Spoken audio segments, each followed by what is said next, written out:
తెలుగు రాష్ట్రాల్లో సంచలనం సృష్టించిన కర్నూలు బస్సు ప్రమాదంపై వేమూరి కావేరి ట్రావెల్స్ యాజమాన్యం స్పందించింది. ఈ ఘటన దురదృష్టకరం అంటున్నారు వేమూరి కావేరి ట్రావెల్స్ నిర్వాహకుడు వెంకటేశ్వర్లు. ట్రావెల్స్ యాజమాన్యంగా ఎంతో బాధపడుతున్నామంటూ వారు తెలియజేస్తున్నారు. బైక్ వచ్చి బస్సు ముందు స్కిడ్ అవ్వడం వల్లే ఈ ప్రమాదం చోటు చేసుకుందని, డ్రైవర్లు సమయానికి అద్దాలు పగలగొట్టడంతో ఎక్కువ ప్రాణ నష్టం జరగలేదంటూ వారు అంటున్నారు. నిబంధనలకు అనుగుణంగా అన్ని అనుమతులతో ట్రావెల్స్ నడుపుతున్నామని, ప్రమాదంపై విచారణకు సహకరిస్తామంటూ నిర్వాహకులు వెంకటేశ్వర్లు అంటున్నారు. ఈ నేపథ్యంలో వేమూరి కావేరి ట్రావెల్స్ యాజమాన్యంతో మా ప్రతినిధి శ్రీనివాస్ ఫేస్ టు ఫేస్ ఇప్పుడు చూద్దాం.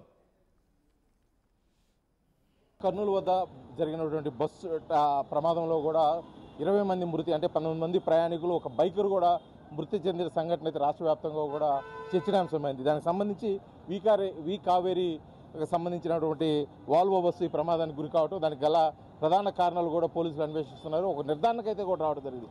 అసలు ఈ బండికి సరైన పత్రాలు లేవు, సరైన అనుమతులు లేకుండానే ఇది ట్రాన్స్పోర్ట్ సర్వీస్ చేస్తుందని చెప్పేసి కూడా ఒక వార్తలు వినిపిస్తున్న నేపథ్యంలో అసలు ఈ ప్రమాదం ఎలా జరిగింది, దీనిపై వీరు వి కావేరీ ట్రావెల్స్ సంబంధించి ఎవరైతే యాజమాన్యం ఉన్నారో వారు ఏ విధంగా స్పందిస్తున్నారో, మనతో పాటు ఇక్కడ ఉన్నారో సంబంధించిన వెంకటేశ్వర్లు వారు మాట్లాడి తెలుసుకునే ప్రయత్నం చేద్దాం. స్వామి, చెప్పండి, జరిగిన సంఘటన అయితే చాలా బాధాకరమైన విషయం. అంటే ఈ ప్రమాదంలో 20 మంది కూడా మృతి చెందడం జరిగింది, ఒక బైకర్తో కూడా. అసలు ఎలా జరిగింది ప్రమాదం, అసలు మీకు ఏ విధంగా వచ్చింది ఇన్ఫర్మేషన్?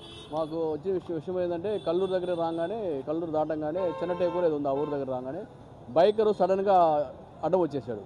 అడ్డం వచ్చేటప్పటికి స్కిడ్ అయిపోయింది. స్కిడ్ అయ్యి మన బండి దగ్గరికి లోపలికి వెళ్ళిపోయింది.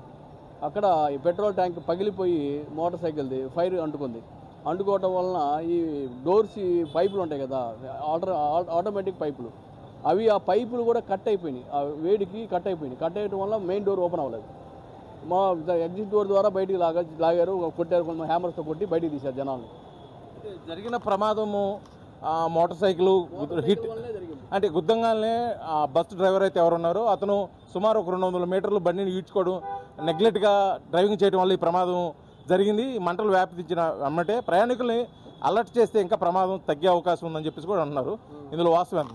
లేదు స్వామి, వాస్తవం దాంట్లో మనం ఎన్నైనా అనుకుంటాం. ఆ టయానికి జరిగిన ఆ టైం రియాక్షన్ ఏంటంటే, హ్యామర్తో కొట్టి తీసేస్తారు. ఆల్రెడీ మొత్తం గ్లాసులు పగలగొట్టారు. ముందు పక్క డోర్ మటుకు స్ట్రక్ అయిపోయింది. ఏది పైపులు కాలిపోవడం వల్ల పైపులు ఆటోమేటిక్ డోర్ కట్ అయిపోయి ఆగిపోయింది అనమాట. దాన్ని ఓపెన్ అవ్వలేం ఎంతసేపటికి, మనం చేయాలని రావట్లేదు. అందుకోసం మనం ఏం చేసాం, అన్ని మన డ్రైవర్లు ఇద్దరు కూడా కష్టపడి చాలా జాగ్రత్తగా జనాలు ఎంతవరకు చేయగలరు అంతవరకు చేయగలిగారు. అది విషయం. అంటే ఇప్పుడు జరిగిన ప్రమాదం చూసుకున్నట్టయితే లోయర్ బెర్త్ వాళ్ళందరూ సేవ్ అయ్యారు, అప్పర్ బెర్త్ వాళ్ళందరూ మృతి చెందడం జరిగింది, సుమారు ఆల్మోస్ట్ 19 మంది కూడా. ముఖ్యంగా ఇక్కడ వచ్చిన ప్రధాన సమస్య ఏంటంటే, ట్రావెల్స్ అంటే సిట్టింగ్ తోటి అనుమతి ఉంటుంది, ఇది స్లీపర్కి ఎలా అనుమతి ఇచ్చారు, అసలు ఎలా మార్చగలరు, మీకు అనుమతులు ఉన్నాయి దీనికి సంబంధించిన? ఉన్నాయండి. ఎలాగ ఏ విధంగా? యాజ్ పర్ అనుమతులు మొత్తం ఉన్నాయండి, ఉన్నాయి. స్లీపర్కి అనుమతులు ఉన్నాయి. యాజ్ పర్ ఆర్టీ యాక్ట్ ప్రకారం స్లీపర్కి అనుమతి ఇచ్చారు. అంతలో అన్ని స్టేట్లు ఇచ్చారు. స్టేట్ వైడ్ దేశవ్యాప్తం ఆల్ ఇండియా పర్మిట్ కూడా ఉంది మనకి. అంటే వెహికల్కి సంబంధించి ప్రయాణాలు ట్రాన్స్పోర్ట్ మొత్తం ఆంధ్రప్రదేశ్లో జరుగుతుంది, రిజిస్ట్రేషన్ మటుకే ఢిల్లీ ఇతర రాష్ట్రాల్లో ఉంటుంది. అసలు దానికి ఏంటి ప్రధాన కారణం? ఏదైనా లొసుగులు ఉన్నాయా? ఇదే ప్రధాన కారణం ఉంటుంది? లొసుగులు ఏం లేవు సార్, ట్యాక్సుల విషయమే సార్. ఒక 1 ఇయర్ ట్యాక్స్ ఓడీలో అయితే 1,22,000 సార్. అదే మనకి ఇక్కడ ట్యాక్స్ అయితే క్వార్టర్కి వచ్చి 1,60,000 కట్టాలి. 4 క్వార్టర్కి ఎంత అవుతుంది? దాదాపు 6 లక్షలు దాకా కట్టాల్సి వస్తుంది. అదే ఓడీలో రిజిస్ట్రేషన్ మనకు 1 ఇయర్ ట్యాక్స్ అంత ఉంది, 1,22,000 ఉంది. ట్యాక్స్ బెనిఫిట్స్ కోసమే మనం వెళ్ళాం, కానీ ఇంకో వేరే విత్తనం అయితే కారణాలు అయితే లేదు. ఓకే, అయితే ఇప్పుడు ఒక సోషల్ మీడియాలో ఒకటి వైరల్ అవుతుంది, coach number DD01N9490 vehicle number. దానికి ఒక పర్మిట్ వ్యాలిడిటీ 2028 వరకే ఉంది. మిగతా ఏదైనా ఫిట్నెస్ వ్యాలిడిటీ కానీ, ఏఐటీపీ కానీ, పర్మిట్ కానీ, ఇన్సూరెన్స్ కానీ ఏమీ లేవు అని చెప్పేసి ఒకటి నడుస్తుంది. ఫోకస్ చేయండి, ఇక్కడ ఫోకస్ చేయండి. దీంట్లో అన్ని వాల్యూస్ ఉన్నాయి. 31/3/2027 వరకు ఫిట్నెస్ వ్యాలిడిటీ ఉందండి. 31/3/2027. ఇన్సూరెన్స్ వాల్యూ వచ్చి 24/2026. రోడ్ ట్యాక్స్ 31/3/2026 దాకా ఉందండి. అన్ని వాల్యూస్ ఉన్నాయండి, వ్యాలిడిటీలో ఉన్నాయి. మొత్తం ఫోర్స్లో ఉంది వెహికల్ మొత్తం. అయితే సంఘటన జరిగిన వెంటనే యాజమాన్యం సరిగా స్పందించలేదని చెప్పి ఉదయం నుంచి అయితే గట్టిగా వార్తలు అనిపిస్తుంది. ఎందుకంటే మీకు ట్రావెల్స్కి సంబంధించిన అనేక బస్సుల్లో ప్రయాణికులు ఈ విషయం తెలుసుకోగానే మీ యాజమాన్యం ప్రయాణికులను ఎక్కడ పడితే అక్కడ వదిలేసి గమ్యస్థానాలకు చేర్చకుండా ఇబ్బంది పెట్టారని అది నడుస్తుంది. వాస్తవం? అది వాస్తవంగా సార్, అవాస్తవం. అది ప్రతి ఒక్కరిని ఎక్కడ అందరిని గమ్యస్థానంలో చేర్చాం సార్. ఎక్కడ ఎటువంటి కంప్లైంట్ లేదు. ఇప్పుడు సంఘటన జరగగానే మీ అంటే ఎవరైతే యజమాని ఉన్నారో వారు ఫోన్ స్విచ్ ఆఫ్ చేసి పోలీసులకు అందుబాటులో లేదు, విచారణకి సహకరించడం లేదు, ఇది మొత్తానికి ఏదో కొద్దిగా తేడాగా ఉందని అనిపిస్తున్న వార్తలకి అటువంటి వాటికి మీరు మీ ట్రావెల్స్ తరఫున సమాధానం ఏం చెప్తారు? అలాంటి వార్త నిరాధారం సార్. మేము నిత్యము కమ్యూనికేషన్లో ఉన్నాం. నిత్యము సిఐ గారితో కానీ ఎస్ఐ గారితో కానీ అక్కడ పోలీస్ వారితో కానీ మిగతా అందరితో మేము కమ్యూనికేషన్లో ఉన్నాం. ఇప్పుడు కూడా స్టిల్ ఇవాళ ఇప్పుడు కూడా మాట్లాడుతున్నారు. దాని గురించి మనం ఏమి ఇన్ఫర్మేషన్ ఇవ్వాలన్నా కర్నూలు డిటీసీ గారు కానీ, ఒరిస్సా డిటీసీ గారు కానీ, ఒరిస్సా ట్రాన్స్పోర్ట్ కమిషనర్ కానీ, ఏపీ ట్రాన్స్పోర్ట్ కమిషనర్ గారు అందరితో మేము వీటి గురించి మొత్తం పేపర్స్ కానీ ఏది సమాచారం ఇవ్వాలన్నా ఈ ప్యాసేంజర్ లిస్ట్ కానీ మొత్తం A to Z మేము అందరికి ఇచ్చాం.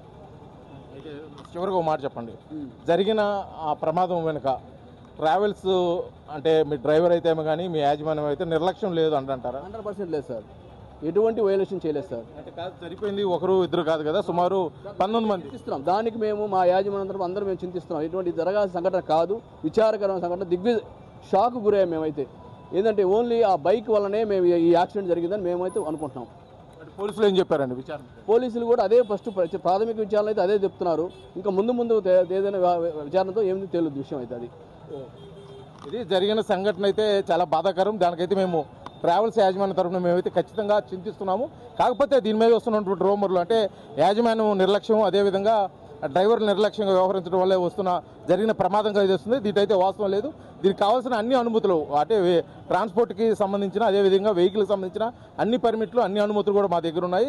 దీంట్లో అయితే అనుమానాలు ఏమి లేవు. కావాలంటే మేము చూపించడానికి సిద్ధంగా ఉన్నాం. అదేవిధంగా పోలీసులు జరుపుతున్న విచారణకు కానీ, అధికారులు జరుపుతున్న విచారణకు కానీ మేము ట్రావెల్స్ తరఫున పూర్తిగా బాధ్యత వహిస్తున్నాం తప్పితే దీని మీద వస్తున్నటువంటి రూమర్లు పూర్తిగా అవాస్తవం అని చెప్పేసి కూడా ట్రావెల్స్ తరఫున అయితే స్వామి తెలియజేస్తున్న పరిస్థితి అయితే ఒంగోలు నుంచి కనిపిస్తుంది. ఎందుకంటే ఒంగోలులో ఈ వీకావేరీ ట్రావెల్స్ యజమాని ఒంగోలుకు సంబంధించింది, ఈ ట్రావెల్స్ ఇక్కడి నుంచే సంబంధించింది కాబట్టి మరి పూర్తిగా బాధ్యత మేమే వహిస్తున్నాం. దీనికి తదుపరి ఎటువంటి చర్యలకైనా కూడా మేము సిద్ధంగా ఉన్నామని చెప్పేసి కూడా యజమాని చెప్తున్న పరిస్థితి అయితే ఒంగోలు నుంచి ఉంది. వీడియో జర్నలిస్ట్ లక్ష్మణ్తో శ్రీనివాస్, RTV, ఒంగోలు, ప్రకాశం జిల్లా. వేమూరి కావేరీ ట్రావెల్స్ యాజమాన్యం తరపున వేమూరి కావేరీ ట్రావెల్స్ నిర్వాహకులు వెంకటేశ్వర్లు RTVతో ఎక్స్క్లూజివ్గా మాట్లాడారు. ఆయన క్లియర్గా ఒకటే చెప్తున్నారు, మా దగ్గర అన్ని రకాల పర్మిషన్స్ ఉన్నాయి. పర్మిషన్స్కి మేము ఎక్కడా కూడా ఏ చిన్న తప్పుకి పాల్పడలేదు, మేము ఏ చిన్న అవినీతికి పాల్పడలేదు, మేము ఎక్కడ రూల్స్ క్రాస్ చేయలేదు. మా దగ్గర అన్ని రకాలైనటువంటి పే చేయాల్సిన ట్యాక్స్లన్నీ మేము పే చేసేసాం. మా సైడ్ నుంచి అయితే అసలు ఏ తప్పు లేదు, మా డ్రైవర్ తప్పు కూడా లేదు. కేవలం ఆ బైక్ ఏదైతే ఉందో ఆ బైక్ మీద ఉన్నటువంటి వ్యక్తి తప్పు వల్ల ఆ బైక్ ఒక్కసారిగా బస్ వైపు రావడం, దానివల్ల ఆ టైర్ కింద పడ్డాడు. సో దానివల్ల ఈ ప్రమాదం జరిగింది తప్ప ఇంకా వేరేది కాదు. అట్ ది సేమ్ టైం లోపలికి ఉన్న వాళ్ళను కూడా చాలా వరకు ఆ డ్రైవరే సేవ్ చేశాడు, వెంటనే వెళ్ళి వాళ్ళని అలర్ట్ చేశాడు అని చెప్పి కూడా ఆయన చెప్తున్నారు. అలాగే పోలీసులు మాతో టచ్లో ఉన్నారు, మేము విచారణకు పూర్తి స్థాయిలో సహకరిస్తామని చెప్పి కూడా చెప్తున్నటువంటి పరిస్థితి కనిపిస్తోంది. మరోవైపు ఇప్పటికే RTA అధికారులు దీనికి సంబంధించి విచారణ మొదలుపెట్టారు. అసలు వెహికల్ ఎక్కడ కొన్నారు, మోడిఫై చేయడానికి పర్మిషన్ తీసుకున్నారా లేదా, ఎప్పుడు మోడిఫై చేశారు, ఎక్కడ మోడిఫై చేశారు, ఇలా ప్రతి ఒక్కటి చెక్ చేస్తున్నారు. రేపటికి ఈ విషయంలో పూర్తి స్థాయిలో క్లారిటీ రాబోతోంది. కావేరీ ట్రావెల్స్ యాజమాన్యం పూర్తి స్థాయిలో మేము అందుబాటులో ఉన్నాం విచారణకి, మీరు ఏమైనా అడగండి, మేము అన్ని సమాధానాలు చెప్తాం, అన్ని డాక్యుమెంట్స్ మా దగ్గర ఉన్నాయని చెప్పి క్లియర్గా చెప్తున్నటువంటి పరిస్థితి కనిపిస్తుంది. అలాగే జరిగిన ఘటన చాలా బాధాకరం, మేము చాలా బాధపడుతున్నాం, మేము చాలా షాక్ గురయ్యాం, ఇలా జరగడం దురదృష్టకరం అని చెప్పి వారు మాట్లాడుతున్నారు. సో ఇప్పటికైతే సిచ్యువేషన్లో ఎలాంటి పురోగతి లేదు. అంటే విచారణ సందర్భంగా అధికారులు అయితే దీనికి సంబంధించి ఇంకా ఏం చెప్పలేదు. ప్రమాదం ఎలా జరిగిందనేది కానీ, లేదంటే నిజంగా అసలు ఆ బస్కి పర్మిషన్స్ ఉన్నాయా లేదా, మోడిఫికేషన్కి, ఇలా దేనికి సంబంధించి డీటెయిల్స్ అధికారులు అయితే చెప్పలేదు. యాజమాన్యం నుంచి అయితే మేము చాలా క్లియర్గా ఉన్నామని వాళ్ళు చెప్తున్నారు. సో మీకేమనిపిస్తుంది ఇప్పుడు జరిగినటువంటి ఇన్సిడెంట్ తర్వాత యాజమాన్యం మాటలు వింటే మీకేమనిపిస్తుంది? కామెంట్ చేసే ప్రయత్నం చేయండి. రేపు ఖచ్చితంగా ఈ విషయంలో క్లారిటీ రాబోతుంది. మీ అభిప్రాయాలను కూడా కామెంట్ చేయండి. ఏం జరిగిందని మీరు అనుకుంటున్నారు, ఈ విషయంలో ఏం చేయాల్సిన అవసరం ఉందని మీరు అనుకుంటున్నారు, కామెంట్ చేయండి.